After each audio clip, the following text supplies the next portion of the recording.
Hello दोस्तों, नमस्कार। कैसे हैं आप सब। मैं डीके सिंह आपका स्वागत करता हूं आपके अपने चैनल बोर्ड एग्जाम प्रिपरेशन में।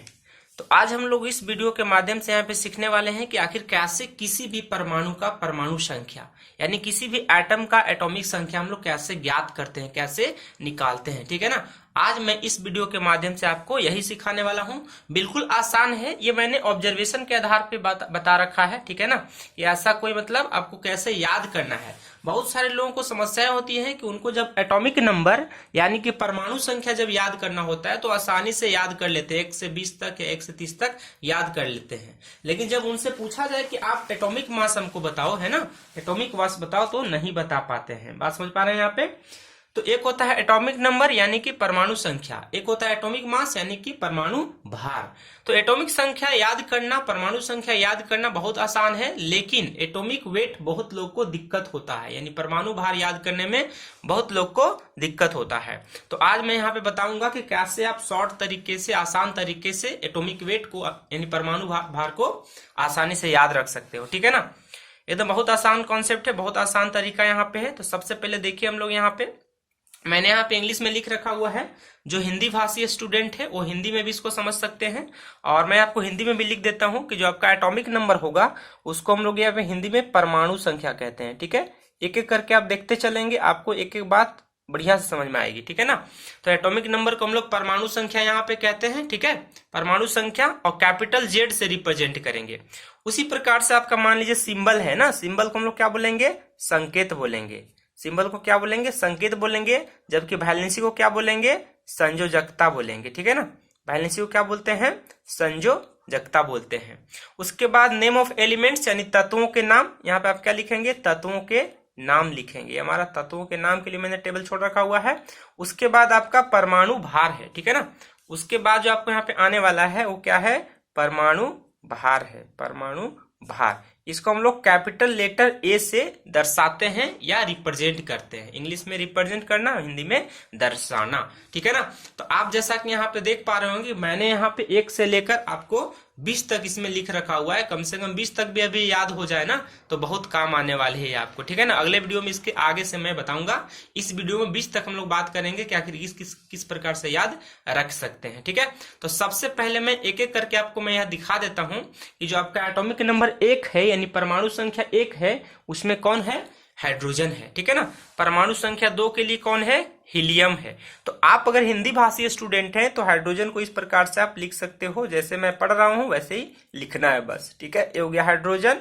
उसके बाद क्या लिखेंगे आप, हीलियम लिखेंगे। उसके बाद लिथियम, बेरिलियम, ऐसे आपको हिंदी में भी लिखना है तो लिख सकते हैं, कोई दिक्कत नहीं है। नाम सेम ही है, उच्चारण सेम ही है, बस लिखते हैं हल्का से इस प्रकार से। इंग्लिश वाले हाइड्रोजन ऐसे लिखेंगे, हिंदी मीडियम वाले ऐसे लिखेंगे। बात समझ पा रहे हैं ना।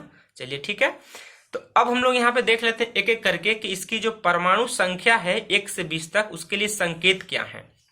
ध्यान से देखिएगा, बहुत आसान है। तो ये आपका जो परमाणु संख्या है 1 से लेकर 20 तक, उसके लिए सबसे पहले मैं सिंबल यानी संकेत लिख देता हूं। तो पहला आपके पास कौन है यहाँ पे, हाइड्रोजन। तो हाइड्रोजन के लिए संकेत, संकेत का मतलब क्या होता है, सिंबल। तो हाइड्रोजन के लिए सिंबल आपका क्या होता है, H। क्या होता है, H। उसी प्रकार से हीलियम के लिए क्या होता है, He। ठीक है ना। हीलियम के लिए क्या होता है, He। लिथियम का होता है Li। बेरिलियम का Be। बोरोन का B। Carbon C। Nitrogen N। Oxygen O। Fluorine F। Neon Ne। Sodium Na। Magnesium Mg, है ना। उसके बाद आ गया एल्यूमिनियम Al। उसके बाद है सिलिकॉन Si। तो यहाँ पे मैंने 14 तक लिख रखा हुआ है। उसके बाद देखिए आगे मैं 15वें में लिख रहा हूँ फास्फोरस। तो फास्फोरस को क्या लिखते हैं, P से लिखेंगे। सल्फर को S से लिखेंगे। क्लोरीन को Cl से लिखेंगे। आर्गन को Ar से लिखेंगे। उसी प्रकार पोटेशियम को आप लिखेंगे K, और कैल्शियम को क्या लिखेंगे, Ca। ये आपका संकेत हो गया, है ना। संकेत का मतलब क्या, सिंबल हो गया। अब इसको लिखने का तरीका क्या है, तो सबसे पहले आप यहाँ पे ध्यान देंगे दोस्तों कि अगर मान लीजिए एक लेटर है तो हमेशा कैपिटल लेटर लिखा हुआ रहेगा। ठीक है ना।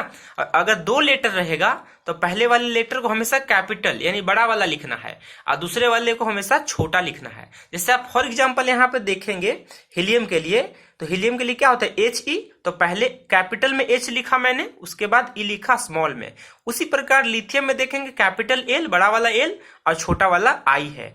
वहां पे देखेंगे बेरिलियम का तो कैपिटल बी, उसके बाद स्मॉल छोटा वाला सी है। तो लिखने का तरीका है, पहला आपका लेटर जो है कैपिटल होना चाहिए, उसके बाद वाला लेटर आपको स्मॉल होना चाहिए। बात समझ पा रहे हैं? तो आपका संकेत लिखने का तरीका हो गया। वैसे मेरे पास यहाँ पे जगह खाली था और काफी इंपॉर्टेंट है, तो मैंने सोचा कि यहाँ पे भी संयोजकता या वैलेंसी में डायरेक्ट लिख दूंगा।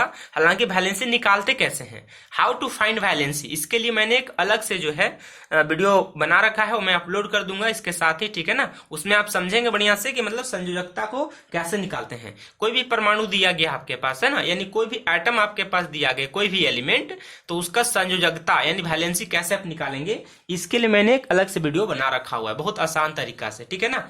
तो फिलहाल हम लोग यहाँ पे डायरेक्ट लिखेंगे किसका वैलेंसी क्या क्या होता है। तो मैं डायरेक्ट लिख देता हूं, मुझे याद है, आपको भी याद हो जाएगी, है ना, ट्रिक देखेंगे तो फिलहाल इसमें हम लोग संयोजकता का ट्रिक के बारे में बात नहीं करेंगे। इसमें हम लोग किसका ट्रिक बात करने वाले हैं, एटॉमिक मास, है ना, परमाणु भार का बात करेंगे आज। लेकिन मैं यहाँ पे टेबल बना रखा हूं ताकि आपका रिविजन हो जाए।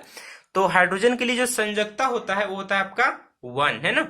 हीलियम के लिए होता है 0, लिथियम के लिए होता है 1, बेरिलियम 2, यहाँ पे आपका बोरोन 3, कार्बन 4। नाइट्रोजन आपका क्या हो जाएगा, नाइट्रोजन का हो जाता है 3, ऑक्सीजन का 2, फ्लोरीन का 1 और नियोन का 0। Sodium 1, magnesium 2, aluminium 3, silicon 4। और इस प्रकार से आप आगे बढ़ेंगे, यहाँ पे फास्फोरस की तरफ बढ़ेंगे, है ना। तो अगर आप फास्फोरस की तरफ आप देखेंगे यहाँ पे, तो फास्फोरस का कितना हो जाएगा, 3 हो जाएगा, ठीक है ना। तो फास्फोरस का लिखेंगे हम लोग यहाँ पे, क्या लिखेंगे, 3, सल्फर का हो गया 2, क्लोरीन का 1, आर्गन 0, पोटेशियम 1, कैल्शियम 2। ये आपका संयोजकता यानी एलिमेंट का जो वैलेंसी होता है ये आपका हो गया, इसका टेबल कंप्लीट हो गया है, ठीक है ना। इस प्रकार से लिखेंगे। अब ये सारे आपका नाम है, हाइड्रोजन से लेकर आपको मैंने कहां तक लिखा हुआ है, कैल्शियम तक। एटॉमिक नंबर 1 से लेकर 20 तक मैंने यहाँ पे लिख रखा हुआ है, ठीक है। अब देखिए, जो इस वीडियो को बनाने का जो मेन मकसद है वो आप यहाँ पे समझेंगे आप, ठीक है ना। एकदम आसान से समझिएगा, एकदम ध्यान से एकदम देखिएगा इसको, कैसे मैं कर रहा हूँ, कैसे मतलब ट्रिक है ये थ्योरी तो पहले से बना हुआ है, उसको याद कैसे रखते हैं उसके लिए मैंने अपने ऑब्जर्वेशन के आधार पे आपको ट्रिक बता रहा हूँ कि कैसे आप इसको याद कर सकते हैं, कैसे आपको ध्यान में रहेगा, ठीक है ना। तो सबसे पहले तो मैं यहाँ पे इसका लिख देता हूँ, क्योंकि मुझे याद है तो मैं लिख सकता हूँ, आपको भी याद हो जाएगा, मैं भी बता दूंगा, आपको भी याद हो जाएगा। तो सबसे पहले मैं यहाँ पे लिख दे रहा हूँ कि जो परमाणु संख्या है उसके हिसाब से परमाणु भार यानी जो एटॉमिक वेट है उसको आप कैसे लिखते हो, उसे मैं पहले लिख दे रहा हूँ। तो आपका हाइड्रोजन के लिए जो परमाणु भार है यानी एटॉमिक वेट है ना, एटॉमिक वेट को कभी कभी मास नंबर कहते हैं, जिसको कैपिटल ए से रिप्रेजेंट किया जाता है, ठीक है ना। तो आप यहाँ पे हाइड्रोजन के लिए क्या लिखने वाले हैं, आपका हाइड्रोजन है तो हाइड्रोजन के लिए परमाणु भार कितना होता है, 1, है ना, कितना होता है 1। उसी प्रकार हीलियम के लिए 4, है ना, लिथियम 7, बेरिलियम 9, है ना, बोरोन के लिए हो जाएगा 10, कार्बन 12, नाइट्रोजन 14, है, नाइट्रोजन कितना है आपका 14, जबकि ऑक्सीजन कितना हो जाएगा 16। फ्लोरीन के लिए हम लोग क्या लिखने वाले हैं 19, नियोन के लिए क्या लिखेंगे 20, है ना, नियोन के लिए हो गया 20। अब देखिए हम लोग आगे यहाँ पे लिखेंगे, आगे एलिमेंट्स को लिख लेते हैं यहाँ पे, ठीक है ना। तो सोडियम आपके पास आ गया, तो सोडियम का कितना होता है 23 आ गया, ठीक है ना, सोडियम का कितना हो गया 23। मैग्नीशियम का कितना हो गया 24, ठीक है। उसके बाद आता है आपका एल्यूमिनियम, है ना, तो एल्यूमिनियम का कितना होता है 27 यानी 27। उसके बाद आपका देखिए यहाँ पे सिलिकॉन का 28। सिलिकॉन के बाद आता है आपके पास फास्फोरस, जिसका होता है 30। सल्फर का होता है यहाँ पे 32 यानी कि 32। क्लोरीन का होता है 35.5 यानी 35.5। उसके बाद आपका आता है यहाँ पे आर्गन, और आर्गन का होता है 39 39। और पोटेशियम का है 40, है ना, यहाँ पे क्या हो गया पोटेशियम, ये मैंने थोड़ा सा जो है 39, है ना, 39 आपका किसे आर्गन के लिए हो गया। और पोटेशियम के लिए यहाँ पे क्या हो गया आपका, एक सेकेंड यहाँ पे देखेंगे, ये आपका हो गया आर्गन, है ना, तो आर्गन ये आपका पोटेशियम हो गया, पोटेशियम का हो गया 39, पोटेशियम का 39 होता है, जबकि आर्गन का कितना होता है 40 होता है। और कैल्शियम का भी कितना हो जाएगा 40 हो जाएगा। कैल्शियम के लिए एटॉमिक मास कितना होता है 40 होता है, ठीक है ना, ये बात समझ पा रहे हैं। तो ये हो गया आपका 40, आपको बात समझ में आ गया। चलिए अब हम लोग यहाँ पे देख लेते हैं, आर्गन के लिए भी 40 है, कैल्शियम के लिए भी 40 है, 40-40 है। अब यहाँ पे मैं आपको ट्रिक बताऊंगा कि है क्या। सबसे पहले यहाँ पे आप ट्रिक यहाँ पे देखने की कोशिश करेंगे कि ट्रिक में है क्या, है ना। तो आप यहाँ से ध्यान से देखेंगे तो आपको क्या करना है ना, आपको परमाणु संख्या देखना है, यानी कि एटॉमिक नंबर आपको देख लेना है। तो एटॉमिक नंबर आपको देखना है कि एटॉमिक नंबर ऑड है या इवन है। ऑड का मतलब क्या होता है? ऑड का मतलब होता है विषम संख्या, ठीक है ना। मैं यहाँ पे लिख देता हूँ साइड में, ऑड का मतलब क्या होता है? विषम संख्या। ऑड का मतलब क्या होता है? विषम संख्या। जबकि इवन का मतलब क्या होता है? सम संख्या, ठीक है ना। इवन का मतलब क्या होता है? सम संख्या। देख पा रहे हैं यहाँ पे, ऑड का मतलब मैंने क्या बताया? विषम संख्या। जबकि इवन का मतलब क्या होता है? सम संख्या। तो आपको देखना है कि दिए गए जो तत्व हैं, यानी जो एलिमेंट दिया गया है ना, वो का संख्या जो है उसका, यानी परमाणु संख्या यानी एटॉमिक नंबर कितना है? ऑड है कि इवन है। अगर इवन रहेगा तो डायरेक्टली आपको क्या कर देना है? डबल कर देना है। अगर उसका परमाणु संख्या इवन रहेगा यानी सम संख्या रहेगा तो डायरेक्टली आपको क्या कर देना है? डबल कर देना है, ठीक है ना। क्या कर देना है? डबल कर देना है। और कुछ कुछ यहाँ पे एक्सेप्शन आपको मिलेगा, तो बहुत सारे तत्वों को याद करना है, बहुत सारे एलिमेंट को याद करना है। तो केमिस्ट्री में कुछ एक्सेप्शन हमेशा ही रहते हैं, क्योंकि वैसे भी क्या है, एक लॉजिक, एक थ्योरी तो है नहीं। थ्योरी के बेसिस पे जो ऑब्जर्वेशन होता है ना, याद रखते कैसे, इसके लिए मैंने बता रखा हुआ है, ठीक है ना। तो यहाँ पे कुछ कुछ एक्सेप्शन भी आएगा, इसको मार्क करके यहाँ पे रखेंगे। तो सबसे पहले आप यहाँ पे देखिए कि हाइड्रोजन का परमाणु संख्या यानी एटॉमिक नंबर कितना होता है? 1 होता है। तो ऑड नंबर है ना, ये क्या हो गया? ऑड नंबर यानी कि विषम संख्या। तो इसके लिए 1 का 1 ही हमेशा रहता है। हीलियम क्या हो गया आपका? हीलियम आपका देखिए इसका एटॉमिक नंबर कितना होता है? 2 होता है। ये क्या है आपका? इवन नंबर है ना। तो इवन नंबर के लिए हमने क्या किया? डायरेक्ट डबल कर रखा हुआ है। क्या किया? डबल। ये क्या है आपका? इवन नंबर है। इवन का मतलब क्या हो गया? सम संख्या, ठीक है ना, सम संख्या। तो इसके लिए मैंने क्या किया? डबल कर दिया। बात समझ पा रहे हैं? देखिए यहाँ पे क्या है, 5 नंबर में देखिए आप बोरोन है ना, 5 नंबर में बोरोन है, तो इसका डबल कितना हो जाएगा? यहाँ पे देख पा रहे हैं, यहाँ पे ये थोड़ा सा एक्सेप्शन है यहाँ पे, क्योंकि आपका ऑड नंबर है, ठीक है। अब कार्बन का देखिए, तो कार्बन का कितना होता है आपका? कार्बन आप देखेंगे यहाँ पे, तो कार्बन का एटॉमिक नंबर कितना होता है? तो ध्यान से यहाँ पे देखिए यहाँ पे आपका हो गया कार्बन, तो कार्बन का एटॉमिक नंबर कितना हो गया? 6 है ना। तो इसका एटॉमिक मास कितना हो जाएगा? 12 हो जाएगा, ठीक है ना। कितना हो जाएगा? 12 हो जाएगा। ऑक्सीजन का कितना है यहाँ पे आपका? 8 है, तो इसका कितना हो जाएगा? 16 हो जाएगा। नियोन का कितना होता है? 10, तो इसका एटॉमिक मास कितना हो जाएगा? 20 हो जाएगा, ठीक है। मैग्नीशियम का 12 होता है यहाँ पे, ठीक है ना। तो मैग्नीशियम का 12 होता है, तो इसका एटॉमिक मास कितना हो जाएगा? 24 हो जाएगा, ठीक है। ये आपका 12 है इसका एटॉमिक नंबर, तो इसका 24 क्या हो गया? मास नंबर यानी कि एटॉमिक मास। उसी प्रकार सिलिकॉन का देखेंगे 14 होता है, तो इसका डबल कितना हो गया? 28 हो गया, ठीक है ना। अब देखिए यहाँ पे क्या, फास्फोरस 15 है, इसका डबल कितना हो गया? 30 हो गया। सल्फर कितना है? 16, इसका डबल हो गया 32, ठीक है। आर्गन आपका कितना? 18, तो 18 का तो 36 होना चाहिए था ऐसे ट्रिक के हिसाब से, लेकिन आपका एक एक्सेप्शन हो गया यहाँ पे, ठीक है ना। आपको यहाँ पे ध्यान रखना है। यहाँ पे कैल्शियम आपका है, कैल्शियम का कितना होता है? 20 ना। कैल्शियम का एटॉमिक नंबर यानी परमाणु संख्या 20 होता है, तो इसका डबल कितना हो गया? 40 हो गया। तो जो मैं यहाँ पे बात कर रहा हूं ना, कि आप देख पा रहे हैं यहाँ पे 18, 20, 16, 14, 12, ये सारे के सारे क्या हैं? सम संख्या है ना। ये सारे के सारे क्या हैं? सम संख्या। सम संख्या जो 2 से विभाजित हो सकती हैं। और सम संख्या को मैंने क्या बोला? Even number. अगर परमाणु संख्या इवेन रहेगा तो आपको ज्यादा दिमाग नहीं लगाना है, सीधा डबल कर देना है। क्या करना है आपको? सीधा डबल करना है। कैल्शियम का 20 होता है एटॉमिक नंबर, तो डबल 40 कर दिया। सल्फर का 16 होता है एटॉमिक नंबर, तो डबल 32 कर दिया। मैग्नीशियम का कितना होता है? मैग्नीशियम का होता है आपके पास 12 एटॉमिक नंबर, परमाणु संख्या 12, तो डबल कर दिया, तो 24 हो गया। तो आपका अगर इवेन नंबर रहेगा, सम संख्या रहेगा परमाणु संख्या का यानी कि एटॉमिक नंबर का, तब सीधा डबल कर सकते हो। लेकिन अगर मान लीजिए सम संख्या नहीं रहा, विषम संख्या हो गया, तो हम लोग यहाँ पे क्या करते हैं? डबल करने के बाद एक जोड़ भी देंगे, है ना। डबल करने के बाद क्या करेंगे? एक जोड़ भी हम लोग देंगे, तब हम लोग को निकल जाएगा। ये ऑब्जर्वेशन के आधार पे मैं बता रहा हूं आपको।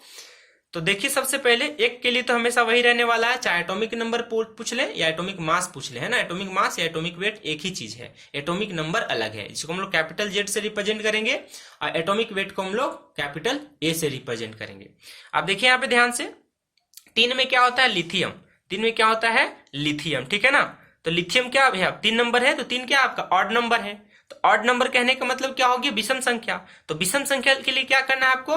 डबल में एक बढ़ा देना है। तो 3 दूना कितना होता है? 6, और एक बढ़ा देंगे तो कितना हो जाएगा? 7 हो जाएगा, ठीक है ना। बात समझ पा रहे हैं यहाँ पे?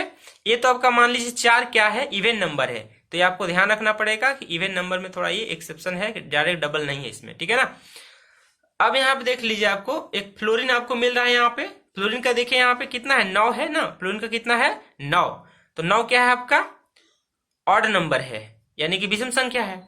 तो 9 दूना 18, एक कितना हो जाएगा 19। 9 दूना 18 और एक कितना हो जाएगा 19, ऐसे याद रख सकते हैं आप। उसी प्रकार देखिए आपका 11 नंबर में क्या है, 11 नंबर में है आपका सोडियम, ठीक है। तो सोडियम 11 है और 11 क्या होता है ऑड नंबर यानी विषम संख्या, ठीक है ना। तो आप क्या करेंगे 11 दूना 22 और एक कितना हो जाएगा 23 हो जाएगा। उसी प्रकार देखिए आप 13 नंबर में कौन सा एल्यूमिनियम, एल्यूमिनियम का एटॉमिक नंबर कितना होता है 13, यानी परमाणु संख्या 13। तो 13 दूना का 26 और एक जोड़ देंगे तो 27, ये आपका परमाणु भार निकल गया, ठीक है ना। क्या निकल गया, परमाणु भार निकल गया। उसी प्रकार से आप देख सकते हैं यहाँ पे आप देखिए यहाँ पे 19 नंबर में, 19 नंबर में क्या आपका पोटेशियम है ना, पोटेशियम के किसके लिए है, पोटेशियम के लिए। तो आप यहाँ ध्यान से देखेंगे तो यहाँ पे इसका कितना 39 है और 39 क्या है आपका एटॉमिक मास है, जबकि एटॉमिक नंबर कितना है 19 है। तो 19 दूना 38 और एक जोड़ देंगे तो कितना हो जाएगा 39 हो पाएगा। बात समझ पा रहे हैं ना।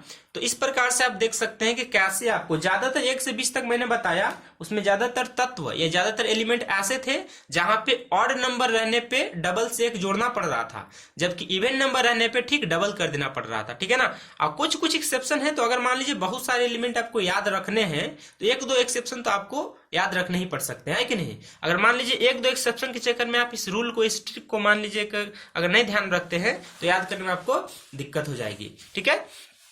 तो आप यहाँ पे समझ चुके होंगे।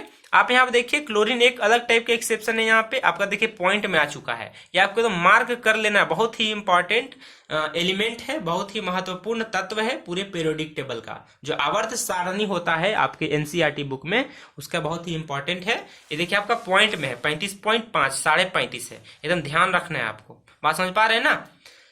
तो अगले वीडियो में भी हम लोग बात करेंगे इससे संबंधित, और संयोजकता के बारे में मैंने बात किया हुआ है, उसका वीडियो भी मैं अपलोड कर दूंगा। और एक एक करके मैं इससे संबंधित भी चैप्टर लेते आऊंगा और एक एक टॉपिक को कवर करूंगा ताकि आपको ध्यान में आ जाए। जैसे मान लीजिए कि इसमें एक और टॉपिक हो जाएगा। जैसे मान लीजिए क्या टॉपिक है कि आपको यहाँ पे 1 से लेकर 20 तक तत्व दिए गए हैं, एलिमेंट दिया गया 1 से 20 तक। तो अगर इसी में बोल दिया जाए कौन इसमें धातु है कौन इसमें अधातु है ना, यानी कौन मेटल है और कौन नॉन मेटल है, तो इसके लिए मैं आपको ट्रिक लेकर आऊंगा और बताऊंगा कि किसको हम लोग आसानी से पहचानेंगे कि दिए गए तत्व में कौन धातु है और कौन अधातु है। यानी जो एलिमेंट दिया गया है उस एलिमेंट में कौन मेटल है या कौन नॉन मेटल है। मेटल को हम लोग धातु कहते हैं, जबकि नॉन मेटल को हम लोग अधातु कहते हैं। तो मैं वो भी बताऊंगा, और संयोजकता के बारे में मैंने बता रखा है, उसका वीडियो भी मैं साथ में अपलोड करूंगा, ठीक है ना। तो उम्मीद करता हूं दोस्तों कि आपको ये बातें समझ में आ गई होगी, क्योंकि ये बोर्ड एग्जाम के लिए काफी इंपॉर्टेंट है। काफी सारे स्टूडेंट्स को नहीं पता होता है और भूल जाते हैं, इसीलिए मैंने बता दिया कि आपको तत्व कम से कम याद होने चाहिए। ऐसे 1 से 30 तक आपको याद रहेगा तो काम चल जाएगा, है ना, अच्छा है। लेकिन मैंने इसमें 1 से 20 तक बताया हुआ है, किसी अगले वीडियो में इसके आगे वाला भी बताऊंगा। तो आपको तत्वों के नाम याद रखने हैं, यानी कि एलिमेंट्स का नेम, उसका एटॉमिक वेट यानी कि परमाणु भार, उसका वैलेंसी और संकेत, है ना। वैलेंसी क्या बोलते हैं संयोजकता, और सिंबल को क्या बोलेंगे संकेत बोलेंगे, ये आपको पता होना चाहिए। फिर एटॉमिक नंबर पता होना चाहिए, जिसको परमाणु संख्या कहते हैं, ठीक है ना, ये आपको पता होना चाहिए। तो ये सब चीजें आपको अगर ध्यान रहेगा तो आपका जो केमिस्ट्री है वो बहुत ही आसान होने वाला है ना। अगर ये आपको याद नहीं रहेगा तो केमिस्ट्री आपको बहुत तकलीफ देगा, ठीक है। तो केमिस्ट्री को समझने के लिए आपको इस तरह का जो टेबल मैंने बताया हुआ है आपको बढ़िया से समझ में आना चाहिए। अगर वीडियो को आप बारीकी से देखेंगे, बढ़िया से देखेंगे, है ना, तो उम्मीद करता हूं कि आपको समझ में आ जाएगा, है ना, क्योंकि बहुत आराम से मैंने आपको बताया हुआ है, ठीक है ना। तो चलिए हम लोग फिर मिलते हैं किसी नए वीडियो में, है ना। इस वीडियो को हम लोग यहीं पे फिनिश करते हैं, ठीक है। तो नए वीडियो को देखने के लिए आपको मेरे चैनल पे बने रहना होगा। उसके लिए कुछ करना आपको नहीं है, बस छोटा सा काम करना है आपको, ठीक है ना, कि आप मेरे चैनल में अगर नए हैं तो सब्सक्राइब कर लीजिए और बेल बटन को दबाना मत भूलिए, क्योंकि वही आपका एक नोटिफिकेशन है, वो आपका नोटिफिकेशन देगा कि मैंने जब भी वीडियो अपलोड करूंगा अपने चैनल पे तो आपको उसी से नोटिफिकेशन मिलेगी और आप मेरे चैनल पे बने रहेंगे, ठीक है ना। तो ठीक है दोस्तों, बोर्ड एग्जाम आपका आने वाला है 2023 का, उसका तैयारी में लगे रहिए और बोर्ड एग्जाम से संबंधित मैं वीडियो लेकर आते रहूंगा, ठीक है ना। तब तक के लिए इतना ही रखते हैं, ठीक है ना। टेक केयर, बाय बाय, जय हिंद।